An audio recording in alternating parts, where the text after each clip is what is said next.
সাকিব আল হাসান আপনি লিখেছেন আইডি থেকে, ওয়াজের সাথে মিউজিক লাগানোর বিষয়টি কতটুকু যুক্তিযুক্ত? অনেকে ওয়াজের সাথে মিউজিক যুক্ত করে নেটে ছাড়ছেন। ওয়াজের সাথে মিউজিক যুক্ত করার বিষয়টা হলো খাবারের সাথে বিষ মিশানোর মতো। খাবার এটা আমাদের শক্তি যোগান দেয়, আমাদের নানান উপকার আসে, কিন্তু তার সাথে যখন বিষ মিশানো হয় তখন সেই খাবার আর আমার উপকার বয়ে আনা বরং আমার ক্ষতি বয়ে আনে। ঠিক একইভাবে ওয়াজে কোনো সময় কোরআন কারীমের তেলাওয়াতে পর্যন্ত অনেকে মিউজিক লাগান, নাউজুবিল্লাহ। তো এই মিউজিকের ব্যবহার যে হারাম সেটি বোঝার জন্য পণ্ডিত হওয়ার প্রয়োজন নেই। সূরা লোকমানের শুরুর দিকে আল্লাহ রাব্বুল আলামিন সম্পর্কে আলোকপাত করেছেন এবং বিভিন্ন তাফসীরগণ সাহাবায়ে কেরাম সেগুলোর ব্যাখ্যা করেছেন যে এখানে মিউজিককে বোঝার উদ্দেশ্য হয়েছে, অর্থাৎ এটি কোরআন কারীমের আয়াতের আলোকে হারাম। এর বাইরে নবী সাল্লাল্লাহু আলাইহি ওয়াসাল্লাম হাদিসে রয়েছে যে এটি শয়তান এর কাজ এবং শয়তান মানুষের মধ্যে শয়তানের সৃষ্টি করে, তার প্রভাবকে বিস্তার করে যেসব বিষয়গুলোর মাধ্যমে, তার ভিতরে একটা হলো এই মিউজিক।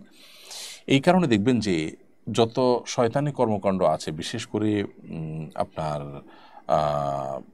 শয়তানকে যারা পুজো করে তাদের অন্যতম একটা বড় রিচুয়াল হলো এই মিউজিক। বিধায় একজন মুসলমান মিউজিক থেকে নিজেকে বাঁচিয়ে রাখবেন। সেটা ওয়াজ ইসলামের নামেও যদি করেন সেটাও কিন্তু হারাম হিসাবেই বিবেচিত হবে।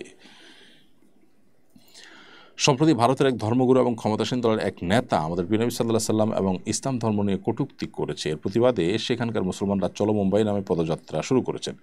ভারতীয় দিনদের ইসলাম ও মুসলিমদের ঘৃণা প্রকাশের মাত্রা বেড়েই চলেছে। এর প্রেক্ষিতে সেখানকার মুসলমানদের করণীয় কী বলে মনে করেন? দেখুন, ভারতীয় ধরনের ইসলাম বিদ্বেষ আজকে নতুন নয়।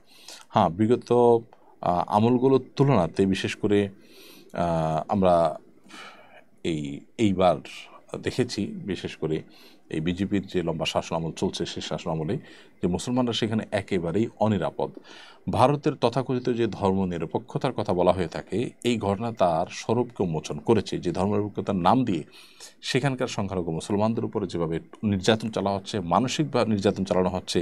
এই যে তথাকথিত পুরোহিত, তিনি প্রিয় নবী সাল্লাল্লাহু আলাইহি ওয়াসাল্লাম সম্পর্কে আপত্তিকর যে সমস্ত মন্তব্য করেছে, সেগুলো ভারতের তথাকথিত ধর্মনিরপেক্ষতাবাদের যে আসল রূপ সেটাকে ফুটিয়ে তোলে। এই জন্য আসলে আমরা যদি ভালো মুসলমান হই তাহলে জগৎটা যেরকম পরিবর্তিত হয়ে যাবে, ঠিক একইভাবে প্রত্যেক দেশের নাগরিকরা নিজেরা ভালো না হলে তাদের আসলে সংবিধানে কী আছে না আছে সেটা দিয়ে আসলে তাদেরকে সভ্য অসভ্য ভালো মন্দ নিরূপণ করা যায় না।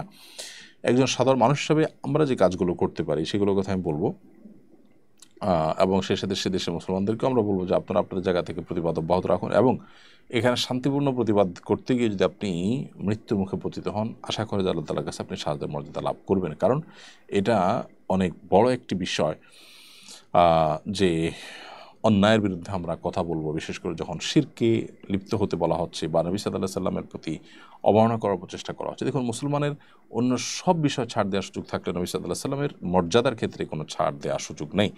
এই জন্য এই বিষয়টাকে সর্বোচ্চ গুরুত্ব দিয়ে আমাদেরকে দেখতে এবং প্রতিবাদ অব্যাহত রাখতে হবে। আমরা যারা দেশে আছি তারা এর প্রতিবাদ স্বরূপ সে দেশের সমস্ত পণ্যগুলো বয়কট জোরদারভাবে আমরা করতে পারি।